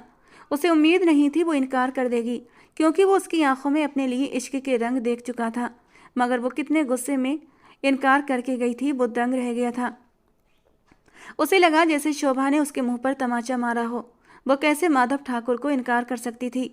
आज तक कभी किसी लड़की ने उसे ठुकराने की हिम्मत नहीं की थी, लेकिन शोभा ने उसे ठुकराया था। उसका ठुकराया जाना माधव के दिल पर बिजली बनकर गिरा था, लेकिन वो उसकी इश्क थी, उसकी जान थी। अगर उसकी जगह कोई दूसरी लड़की होती तो वो आगे बढ़कर उसका मुंह तोड़ देता। उसके चेहरे पर एक मुस्कान आई थी। उसका ये नखरीला अंदाज भी माधव के दिल को भा गया था। बाकी लोग भी परेशान हुए थे। अनिका जी को बिल्कुल उम्मीद नहीं थी कि वो इस तरह गुस्सा करेगी। कमलेश जी ने उन्हें संभाल लिया कि वो उसे समझाएंगे। उससे बात करने का मौका नहीं मिला और ये सब अचानक हुआ है, इसीलिए वो इतना परेशान हुई है। कमलेश जी की बातों पर उन लोगों को थोड़ा बहुत सुकून आया था। वो अपने कमरे को लॉक किए फूट फूट कर रो पड़ी थी। सबकी बातें शोभा के कानों में अब तक गूंज रही थीं। उसे तो खुश होना चाहिए था। जिस इंसान से उसने चुपके चुपके इश्क किया था, वो इंसान खुद ही उससे शादी करना चाहता था, मगर पता नहीं क्यों शोभा का दिल ये सब करने को तैयार नहीं था। पता नहीं क्यों उसे ये सब कुछ एक अनहोनी का एहसास दिला रहा था। उसकी सिक्स्थ सेंस कह रही थी कि उस इंसान के इरादे और नीयत ठीक नहीं थी। वो किसी बड़ी मुश्किल में फंसने वाली है। शोभा अपने पापा कमलेश जी से भी नाराज़ थी। वो उनकी कोई भी बात नहीं सुन रही थी। आज भी जब वो कमरे में बैठी न जाने विंडो से बाहर आसमान पर क्या देख रही थी, जब कमलेश जी कमरे में दाखिल हुए थे और उसके बराबर सोफे पर आकर बैठ गए, वो उसे देखने लगे जो इन 2 दिनों में बुरी तरह मुरझा गई थी। शोभा, मेरा बच्चा, कब तक अपने पापा से नाराज़ रहने का इरादा है? उनकी आवाज़ से शोभा ने अपने पापा के चेहरे की ओर देखा था। आंखों में वीरानी थी। उन चमकदार आंखों की चमक कहीं गायब हो गई थी। कमलेश जी को दुख हुआ था उसकी ये हालत देखकर। आपने ऐसा क्यों किया पापा? आप तो मेरी मर्जी के बिना एक ड्रेस तक नहीं लेते थे, फिर मेरी ज़िंदगी का इतना बड़ा फैसला मुझसे पूछे बिना क्यों कर दिया? उसकी आवाज़ भीग गई थी। कमलेश जी कहाँ अपनी बेटी की आंखों में आंसू देख सकते थे? क्या तुम इतने सालों से अपने ख्वाबों में नहीं देखती आ रही उसे? क्या तुम उससे मोहब्बत नहीं करती? कमलेश जी की बात पर शोभा पत्थर की हो गई थी। वो हैरानी और बेयकीनी से अपने पापा को देखती रही। उसे उम्मीद नहीं थी कि उसके पापा ये सब जानते होंगे। उसे नहीं पता था कि उसके पापा उसकी डायरी पढ़ चुके थे। वो नज़रें झुका गई। वो अपने बाप से नज़रें नहीं मिला पा रही थी। क्या तुम्हें मेरे फैसले पर कोई शक है कि तुम्हारे पापा तुम्हारे लिए गलत फैसला करेंगे? इस बात पर उसने कमलेश जी की ओर देखा था। ऐसी बात नहीं है पापा, उसके शब्दों में शर्मिंदगी थी। कमलेश जी आगे बढ़े और शोभा को अपने साथ लगा लिया। मैंने तुम्हारे लिए एक अनमोल हीरा तलाश किया है शोभा, और तुम जानती हो ये तुम्हारे सपनों को पूरा करने का एक आधार है। जो तुम अपने सपने को पूरा न कर सकी, लेकिन अपने जीवन साथी को देखकर तुम्हारे सपने को थोड़ा सा सुकून जरूर मिलेगा, क्योंकि माधव ठाकुर आर्मी ऑफिसर है। ये बात उसने सिर्फ मुझे बताई है, वो एक सीक्रेट एजेंट है। और इस बात पर शोभा ने बेयकीनी से अपने सर उठाकर कमलेश जी को देखा था। उसकी आंखों में हैरत का एक समंदर उभर रहा था। कमलेश जी मुस्कुराए। शोभा की कितनी बड़ी ख्वाहिश थी कि वो आर्मी में जाए, लेकिन उसका ये सपना पूरा ना हो सका था। तो उसने सोचा था वो किसी आर्मी वाले की पत्नी बनेगी, और उसने एक बार अपना ये सपना अपने पापा से भी शेयर किया था कि पापा, अगर कभी शादी करूंगी तो आर्मी वाले से ही करूंगी। वो अपने पापा से दिल की सारी बातें किया करती थी, क्योंकि वो उन्हें एक दोस्त की तरह मानती थी। उसने अपनी नज़र झुका ली। कमलेश जी ने उसके चेहरे पर सुकून की लहर देखी थी। और शोभा, मैं तुम्हारी शादी तो कर रहा हूँ, लेकिन विदाई पढ़ाई के बाद होगी। और वैसे भी मुझे अपने काम के सिलसिले में महीने में कितनी ही बार अमेरिका के चक्कर लगाने पड़ते हैं। अब मैं तुम्हारी देखभाल पहले के जैसी नहीं कर सकता। तुम उसकी बन जाओगी तो घर भी साथ है, और अनिका भी बहुत अच्छी है। वो तुम पर कोई मुसीबत नहीं आने देगा। मेरे बहुत सारे दुश्मन हैं, इसीलिए तुम्हारा ये रिश्ता खुफिया तौर पर किया जाएगा, किसी को बताने की ज़रूरत नहीं। और शोभा खामोशी से सर झुकाकर रह गई थी। अब उसे अपने पापा के फैसले पर कोई शक नहीं था। और फिर कुछ दिनों बाद ही खामोशी से वो माधव ठाकुर के साथ उसकी शादी हो गई थी। इस शादी के बारे में किसी को नहीं बताया गया था, सिर्फ घर के लोग थे, और एक मंदिर में दोनों की शादी कर दी गई थी। जबकि माधव ठाकुर की आंखों में ऐसी चमक थी जैसे उसने कोई दुनिया जीत ली हो, और शोभा की आंखें आंसुओं से भीग गई थीं। वो हमेशा के लिए माधव ठाकुर की जिंदगी का एक अहम हिस्सा बन चुकी थी। उसने ठीक ही तो कहा था कि सरनेम चेंज होने में कितना वक्त लगता है, और आज वो वाकई शोभा खुराना से शोभा ठाकुर बन गई थी। शादी को 6 महीने गुजर गए थे, और इन 6 महीनों में वो एक बार भी माधव ठाकुर के सामने नहीं आई थी। आज उसने पूरे 6 महीने के बाद ठाकुर बिला में कदम रखा था। क्योंकि अनिका जी की तबीयत कुछ ख़राब थी, इसीलिए उन्होंने शोभा को अपने पास बुलाया था। पिछले 2 घंटे से अनिका जी की देखभाल कर रही थी। अनिका जी को सूप पिलाने के बाद वो उनको कमरे में सुलाने के लिए ले गई। उन्हें सुलाने के बाद वो जैसे ही कमरे से बाहर निकली, सीढ़ियाँ चढ़ती हुई ऊपर जा रही थी कि उसका पाँव बुरी तरीके से स्लिप हुआ था। इससे पहले वो नीचे गिरती, अचानक उसका हाथ किसी के मजबूत हाथ में था। उसने पूरी ताकत से शोभा को अपनी ओर खींचा, और शोभा उसके सीने से जा लगी। उसने जैसे ही चेहरा उठाया, ऊपर देखा तो वो कोई और नहीं बल्कि माधव ठाकुर था। कितनी ही देर तक वो उसे देखती रही। दोनों की आंखें आपस में टकराई थीं। माधव अपनी आंखों में इश्क और मोहब्बत के रंग लिए उसे देख रहा था। Are you okay? उसने शोभा को सीधा करके खड़ा किया था और बहुत ही प्यार से पूछा था, जबकि शोभा ने हाँ में सर हिला दिया। उसके दिल की धड़कनें तेज हो रही थीं, गालों पर शर्म की लाली उतर आई थी। अब जबकि उसके साथ एक नया रिश्ता जुड़ गया था, तो धड़कनों का अंदाज भी अलग ही तौर पर धड़क रहा था। इससे पहले वो सीढ़ियां चढ़कर ऊपर गायब हो जाती, अचानक माधव की नज़र उसकी गर्दन पर पड़ी थी। वहां पर एक चैन थी, खूबसूरत नाजुक सी गोल्ड की चैन, जो माधव को अतीत में खींच कर ले गई थी। ये क्या लेकर आए हो माधव बेटा? बबीता आंटी ने माधव से पूछा। आंटी, मैं ये चैन ऐनी के लिए लेकर आया हूँ। आज मैं ये चैन उसके गले में पहनाऊंगा, हमेशा के लिए। ये ऐनी के गले में रहेगी। 7 साल का नन्हा माधव नन्ही सी ऐनी के गले में वो चैन पहना रहा था। जबकि उसका ये प्यार देखकर बबीता जी एकदम मुस्कुरा पड़ी थीं। ये बच्चा भी उन्हें अपने बच्चे जैसा ही लगता था। पड़ोस में रहता था।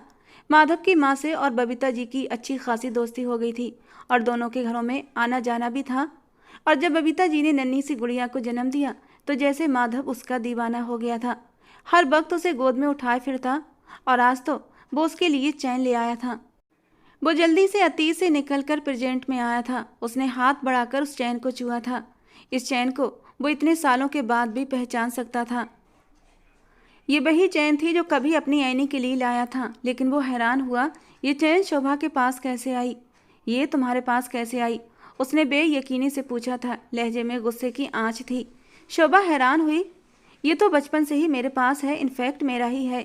शोभा के शब्दों पर वो एकदम पत्थर बन गया था। उसने बेयकीनी से शोभा की आंखों में देखा। ये आंखें उसकी ऐनी जैसी थीं, इसीलिए तो उसे इन आंखों से इश्क हो गया था, और शोभा को हमेशा के लिए अपनी ज़िंदगी में लेकर आया था। लेकिन क्या ये शोभा थी या फिर उसकी ऐनी थी। वो बेयकीनी से उसे देख रहा था, लेकिन अपने ख्याल पर ही वो हंस पड़ा था। आखिर शोभा उसकी ऐनी कैसे हो सकती थी? तुम्हें ऐसे कैसे यकीन है कि ये तुम्हारा है? क्योंकि इस लॉकेट पर ए लिखा है और तुम्हारा नाम तो शोभा है। वो अपने गुस्से को अब बर्दाश्त करते हुए पूछ रहा था, क्योंकि उसे अपनी ऐनी का लॉकेट किसी और के गले में देखते हुए बहुत गुस्सा आया था। हालांकि वो भूल चुका था ये लॉकेट इस वक्त उसकी अपनी महबूब बीबी, अपनी मोहब्बत शोभा ने पहन रखा था, लेकिन फिर भी उसे गुस्सा आ रहा था। यही सवाल मैंने पापा से पूछा था। उन्होंने कहा ये इसलिए मेरे पास है क्योंकि मेरी माँ का नाम भी ए से शुरू होता था, आस्था खुराना। शायद ये उनका ही लॉकेट है, लेकिन ये बचपन से ही मेरे गले में है। मैंने जब से अपना होश संभाला ये तब से ही मेरे गले में मौजूद है। लेकिन आप क्यों पूछ रहे हैं? वो हैरानी से माधव से सवाल पूछ रही थी। आखिर को उसका पति था तो इतना पूछने का हक तो रखती थी। अगले ही पल माधव ने उसका चेहरा मोड़ा और उसके सारे बाल गर्दन से पीछे हटा दिए थे। उसकी सफ़ेद गर्दन को देखा, जबकि शोभा बुरी तरह घबराई थी, लेकिन बिना कुछ कहे वो उसके बाहों के घेरे में खड़ी थी और माधव उसकी गर्दन देखते ही पत्थर हो गया था। उसकी आंखें हैरत से पूरी खुल गई थीं। उसने जिस लड़की को सिर्फ इसलिए अपनाया था क्योंकि उसकी आंखें उसकी ऐनी से बहुत मिलती जुलती थीं, क्या वो सच में ऐनी थी, उसे विश्वास नहीं हो रहा था। सालों पहले बचपन में ऐनी के गले पर भी यही निशान था और अब तो माधव को कोई शक नहीं रहा था कि शोभा ही ऐनी है। ऐनी? उसके होंठ धीरे से फड़फड़ाए थे। क्या हुआ, आपकी तबीयत तो ठीक है? वो हैरान हुई थी, जबकि माधव ने बिना कुछ कहे उसकी कलाई पकड़ी और जोर से अपने सीने में भींच लिया था। अगले ही पल बेतहाशा उसे चूमने लगा था। मेरी ऐनी हो तुम, मेरी ऐनी, तुम जिंदा हो? मुझे यकीन नहीं हो रहा। जब तुम्हें पहली बार नैनीताल की पहाड़ियों पर देखा था तब पता नहीं क्यों मुझे ऐसा लगा कि तुम मेरी ऐनी हो। उसके बोलने के अंदाज में जुनून था, इश्क की कोई आखिरी हद की आग थी। आप क्या कह रहे हैं माधव? मुझे समझ नहीं आ रहा। मैं ऐनी नहीं, मैं शोभा हूँ, शोभा ने परेशानी से कहा। मेरे साथ चलो। वो उसका हाथ पकड़कर सीढ़ियाँ उतरता हुआ ठाकुर बिला से बाहर निकला और अब वो खुराना मैंशन के अंदर दाखिल हो रहा था। वो दोनों आगे पीछे अंदर दाखिल हुए। सामने ही सोमना जी और कमलेश जी दिखाई दिए। वो सीधा कमलेश जी के सामने जाकर खड़ा हुआ था। शोभा का हाथ अब भी उसके हाथों में था। आज मैं वो सच जानने आया हूँ जो मुझे नहीं मालूम। इतना कहते ही उसने शोभा को बैठने का इशारा कर दिया था और खुद कमलेश जी के सामने जाकर खड़ा हो गया।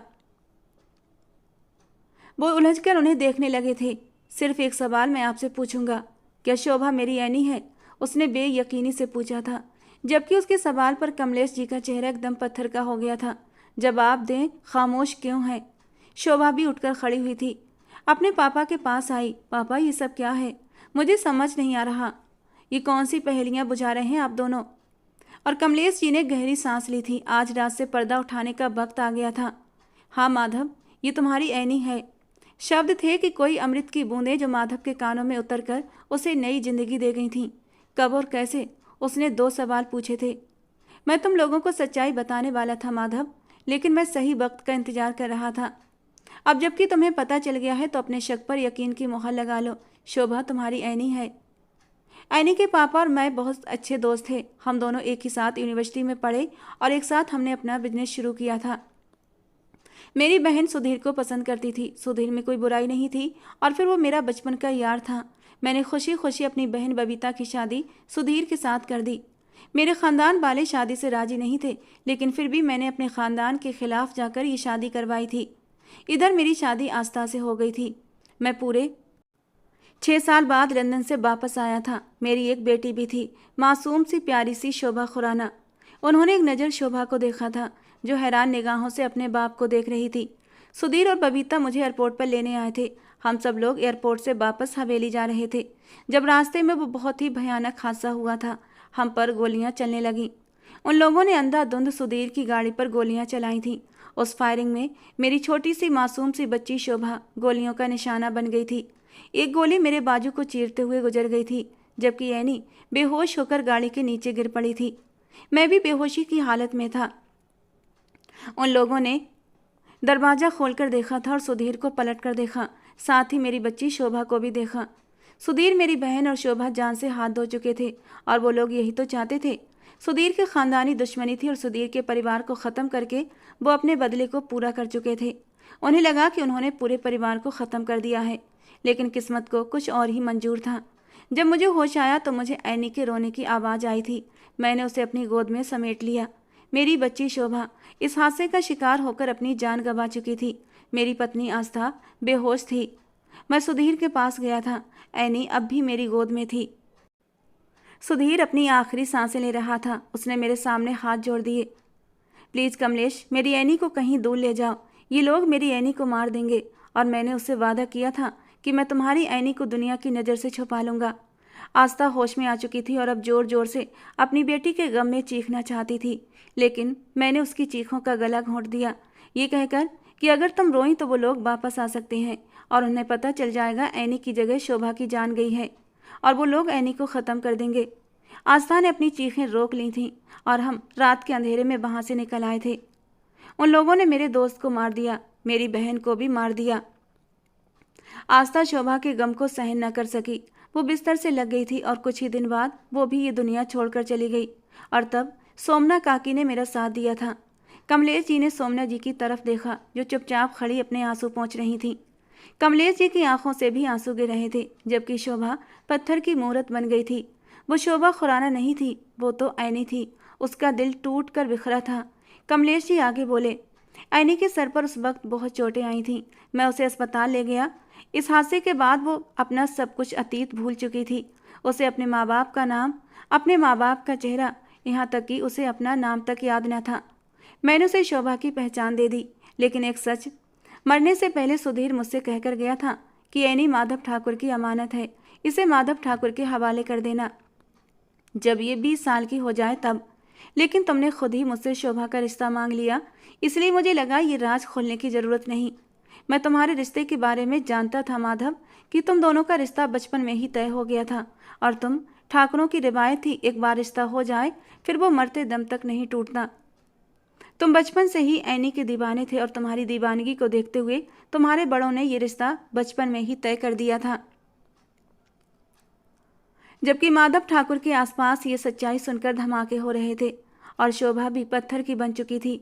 वो कुछ बोलने के काबिल हुई तो धीरे से बोली थी, इसका मतलब आप मेरे पापा नहीं? उसने बेयकीनी से पूछा था, जबकि कमलेश जी का दिल दर्द से तड़प उठा था। मेरा बच्चा, ऐसी बात नहीं है। तुम मेरे लिए मेरी शोभा हो, इस बात से क्या फ़र्क पड़ता है कि तुम मेरी सगी बहन की बेटी हो, लेकिन मैंने भी तुम्हें बाप बनकर पाला है और आज तुम मेरी बेटी हो। उन्होंने तकलीफ से तड़पते हुए कहा था, लेकिन शोभा का दिल बुरी तरह टूटा था। वो उठी और अपने कमरे में जाकर बंद हो गई थी। माधव कितनी देर के बाद कुछ बोलने के काबिल हुआ था। और उन कातिलों का क्या हुआ जिन्होंने ऐनी के माँ बाप को और आपकी बेटी की जिंदगी को छीना था? कमलेश जी सर उठाते हुए बोले थे, मैं ऐनी को लेकर अमेरिका चला गया था और जब वहाँ से 10 साल बाद लौटा तो मुझे पता चला वो लोग अपने किए अंजाम को पहुँच चुके थे। अपनी ख़ानदानी दुश्मनी का बदला लेने के बाद वो पूरी फैमिली के साथ लंदन रवाना हो रहे थे, क्योंकि उनका बदला पूरा हो चुका था और उनके दिल को सुकून मिल चुका था। अब वो हमेशा हमेशा के लिए लंदन शिफ्ट होने वाले थे। लेकिन प्लेन क्रैश में पूरी फैमिली मारी गई थी और इस तरह ऐनी हमेशा के लिए मेरी शोभा बन गई। कमलेश जी की आंखों में नमी तैरने लगी थी। माधव ठाकुर के कदम अब शोभा के कमरे की ओर उठे थे। वो बेड पर बैठी घुटनों में सर दिए रो रही थी। वो धीरे धीरे चलकर उसके पास आया था। उसे कुछ समझ नहीं आ रहा था। ऐनी कौन थी? माधव ठाकुर का ऐनी से क्या रिश्ता था? उसे तो बस यही चिंता थी कि वो अपने बाप की सगी बेटी नहीं थी। ऐनी, उसने धीरे से पुकारा था, बहुत मोहब्बत और नरमी से। शोभा ने चेहरा ऊपर उठाकर देखा। माधव, क्या मैं अपने पापा की बेटी नहीं? ये कैसा सच है माधव? वो बेयकीनी से पूछ रही थी, जबकि माधव ने ना में सर हिलाया था। ऐनी, इस बात से कोई फर्क नहीं पड़ता। वो तुम्हें सगी बेटियों से ज़्यादा मानते हैं और तुम्हें एहसास नहीं कि आज मैं कितना खुश हूँ। मैं तुम्हें कितने सालों से हर जगह पागलों की तरह ढूंढ रहा था। तुम जानती हो, जब सुधीर अंकल, बबीता आंटी और ऐनी के जले वजूद को घर लाया गया था तो मैं देखते ही चीख पड़ा था, ये मेरी ऐनी नहीं है, मेरी ऐनी नहीं मर सकती। मेरी माँ ने मुझे ऐनी का चेहरा नहीं दिखाया था। उन्हें लगा शायद मैं ये सदमा बर्दाश्त नहीं कर पाऊंगा। उन्होंने मुझे मेरी मासी अनिका के पास भेज दिया। अनिका मेरी माँ नहीं है, वो मेरी मासी हैं। और तब से लौटकर मैं अपने घर नहीं गया। मुझे वहाँ ऐनी की यादें परेशान करती थीं। मुझे लगता था मेरी ऐनी जिंदा होगी, और देखो, बाकी तुम जिंदा हो। वो उसे अपने सीने से लगा चुका था। उसके माथे पर अपने होंठ रख दिए थे। एक सुकून था जो माधव ठाकुर के अंदर तक उतर चुका था। वो उसकी थी, हमेशा से उसकी, फिर वो कैसे उसे न मिलती। वो उसके सीने से लगी हिचकियों के साथ रो रही थी। क्या आपने एनी से बहुत मोहब्बत की थी? वो भीगी आंखों से उससे सवाल कर रही थी और माधव दिल खोलकर मुस्कुराया था। मैंने अपनी एनी से मोहब्बत की है। मैंने तुमसे मोहब्बत की है। इस बात से कोई फ़र्क नहीं पड़ता कि तुम शोभा हो या फिर एनी, बस तुम मेरी मोहब्बत हो, मेरा इश्क हो। वो उसके चेहरे के एक एक नक्श पर अपने होंठ रखते हुए उसे एक सुकून महसूस करा रहा था। एनी, वो गांव जो मेरा है, तुम्हारा है, हम दोनों का है। हम दोनों का बचपन वहाँ गुजरा था। उससे गांव के सरदार का मैं सबसे बड़ा पोता हूँ। मैं तुम्हारे जाने के बाद उस गांव से कटकर रह गया था, क्योंकि वो गांव मुझे काट खाने को दौड़ता था। इसीलिए मैं अपनी मासी अनिका के पास दुबई चला गया था। मैं तुम्हें सबसे मिलवाऊंगा, तुम चलोगी मेरे साथ? जबकि शोभा ने रोते हुए सर हाँ में हिलाया था और फिर एक बार उसके सीने से लगकर फूट फूट कर रो पड़ी थी। अपने आंसू और नाक माधव की शर्ट से साफ कर रही थी। जब उसका मन हल्का हो गया तो उसने सर उठाकर माधव से सवाल किया था, आप मुझसे शादी क्यों करना चाहते थे? उसे जैसे ये बात याद आई जो पूछना चाहती थी। माधव को कुछ समझ न आया इस सवाल का मतलब क्या था। बताया तो था, तुमसे मोहब्बत करता हूँ। मोहब्बत नहीं, इश्क करता हूँ। तुम्हें अपनी पत्नी बनाना चाहता था, इसलिए शादी कर ली। वो हल्के फुल्के अंदाज में बोला था। लेकिन आपने तो कहा आप एनी से इश्क करते हैं। वो अजीब से भंवर में उलझी हुई थी। माधव के होंठों को मुस्कान ने छुआ था। हाँ, तुमने ठीक कहा। मैं वाकई एनी से इश्क करता था और जब तुम्हें नैनीताल की पहाड़ियों में पहली बार देखा था तो मुझे लगा ये मेरी एनी है। इसीलिए मुझे तुम्हारी आंखों से इश्क हो गया था। मैंने कभी नहीं सोचा था कि तुम मुझे मिल जाओगी। मैं बहुत खुश हूँ एनी। आज का दिन मेरी ज़िंदगी का सबसे हसीन दिन है। कहते हुए वो हल्के से उसके होंठों पर झुका था और अपने प्यार की निशानियाँ उसके होंठों पर बिखेरने लगा था। इस स्पर्श पर शोभा का दिल जोरों से धड़का था। वो पूरी शिद्दत से उसके रसीले होंठों का रसपान कर रहा था, जैसे अपनी बरसों की प्यास को मिटा रहा हो। और अपने अंदर तक की प्यास मिटाने के बाद वो उससे अलग हुआ था और खींचकर उसे अपने सीने में भर लिया था। अब शोभा को समझ आया क्यों वो उसके ख्वाबों में आता था। उसे अपने सारे सवालों के जवाब मिल गए थे। पूरी ठाकुर हवेली को दुल्हन की तरह सजाया गया था, क्योंकि आज उनका पोता इतने सालों के बाद घर वापस लौट रहा था, वो भी अपनी बचपन की मोहब्बत अपनी पत्नी के साथ। ताज़ा फूलों से उसका स्वागत किया गया था। ये वो हवेली थी जहां उन दोनों का बचपन हंसते खेलते गुजरा था। गांव वाले एनी को देखकर अब हैरान हो रहे थे। माधव मजबूती से उसका हाथ थामे आगे बढ़ रहा था। उसका स्वागत नई नवेली दुल्हन की तरह किया गया था। बहुत सारी रस्में भी की गई थीं। फिर थोड़ी देर बाद उसे माधव के कमरे में पहुंचा दिया गया था, वो कमरा जो उसने हमेशा एनी के लिए बंद रखा था। उसने सोचा था एनी नहीं तो ये कमरा भी नहीं खुलेगा, क्योंकि उसने हमेशा उस कमरे में एनी को ख्यालों में देखा था। कैसा महसूस कर रही हो जिंदगी के इस नए सफ़र पर? वो मुस्कुराहट के साथ पूछ रहा था और वो भी दिल खोलकर मुस्कुराई थी। मैं बहुत खुश हूँ माधव। ऐसा लग रहा है जैसे आज मैं पूरी हो गई हूँ। वो उसके सीने में अपना चेहरा छुपा गई थी और गहरी सांसें ले रही थी। सिर्फ आपकी वजह से माधव मुझे इतने सारे रिश्ते मिल गए हैं। मैं बहुत खुश हूँ। तो मुझे भी थोड़ा सा खुश कर दो, क्योंकि मेरी सारी खुशियाँ तुमसे ही तो जुड़ी हैं। कहते कहते माधव शरारती हुआ था और उसे बाहों में लेकर बेड तक आया था और बेड पर लेटकर उसने टेबल पर रखा लैंप ऑफ कर दिया था। माधव, लेकिन हम पापा से भी मिलने जाएंगे। जरूर जाएंगे। कहते हुए वो धीरे धीरे उसके वजूद में मदहोश होने लगा था। माधव, वो भले मेरे सगे पापा नहीं, लेकिन फिर भी मैं उनसे बहुत प्यार करती हूँ। वो अपने होठों से चूमते हुए उसकी ज्वेलरी उतार रहा था। हाँ, जानता हूँ मैं, तुम उनसे बहुत प्यार करती हो, लेकिन कुछ मेरा भी तो ख्याल कर लो। क्या मुझसे प्यार नहीं करती? अरे माधव, तुमसे तो बहुत प्यार करती हूँ, लेकिन सोचो तो जरा, बाहर शहर में मेरे बहुत सारे दोस्त भी तो पीछे रह गए। उसे अपनी ही पड़ी थी और माधव ने उसके होठों को अपने होठों की कैद में लेकर उसे आगे बोलने से रोक दिया था। अब तुम कुछ नहीं बोलोगी, समझी? वो थोड़ी देर के बाद उससे अलग हुआ था। अब इन होठों से सिर्फ मेरे लिए प्यार भरी बातें निकलेंगी। कहते कहते वो अपने गर्म होठों से उसकी नर्म नाजुक गर्दन छूने लगा था। शोभा की सांसें तेज हुई थीं। बहुत बुरे हो माधव तुम। बुरी तरह शर्माते हुए वो उसे खुद के ऊपर से हटाने की कोशिश कर रही थी।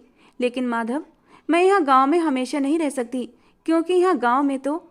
और अचानक ही उसकी एक मदहोशी में डूबी सिसकी निकली थी, क्योंकि माधव अपने दहकते होठों से उसकी नरम नाजुक धड़कनों को छूने लगा था। मैंने कहा था ना, अब आगे कुछ नहीं बोलोगी।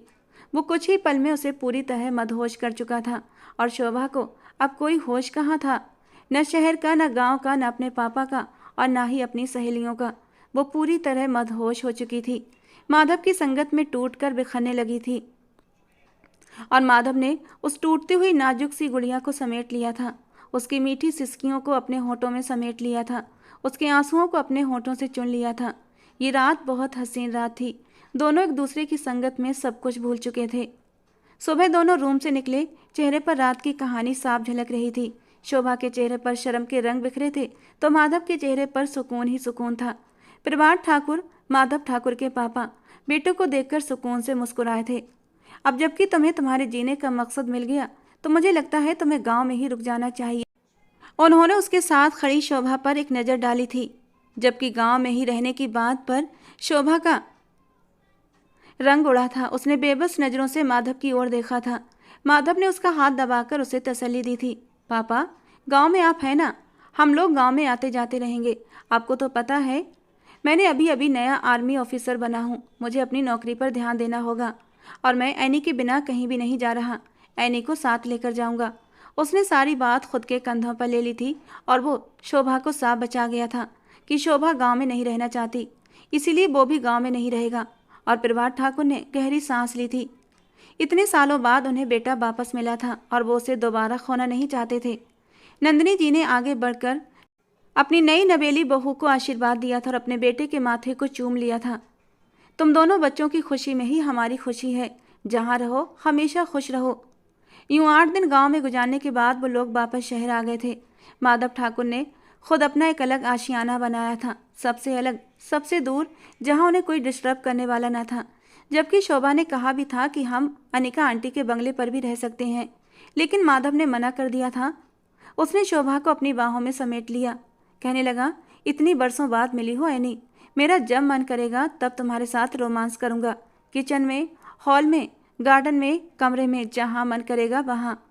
किसी दूसरे के घर में ये आज़ादी कहाँ। ये कहते कहते उसका मन बहकने लगा था और झट से वो उसे अपनी बाहों में उठाकर कमरे की ओर बढ़ा था, जबकि शोभा ना करती रह गई थी। लेकिन माधव अब उसे छोड़ने वाला कहाँ था। गेट बंद करते हुए शोभा को बेड पर लिटाया और उसे अपनी बाहों में लेकर पूरी तरह मदहोश हो चुका था। और माधव की इस जुनूनियत को देखकर शोभा भी अंदर तक सुकून पा चुकी थी। वो कब माधव की बाहों से फरार चाहती थी, वो हमेशा माधव की बाहों में सुकून चाहती थी। जो सुकून उसे माधव की बाहों में मिलता था वो कहीं और नहीं मिलता था। उसने अपने आप को माधव के हवाले कर दिया, एक गहरे सुकून के साथ, और दिल ही दिल में अपने प्यार की लंबी उम्र की भगवान से प्रार्थना की थी। तो दोस्तों, आज की हमारी ये रोमांटिक कहानी आपको कैसी लगी, अपनी राय कमेंट बॉक्स में ज़रूर देना। पसंद आई हो तो प्लीज़ लाइक करना। रोज़ एक नई रोमांटिक कहानी सुनने के लिए हमारे चैनल को सब्सक्राइब करना।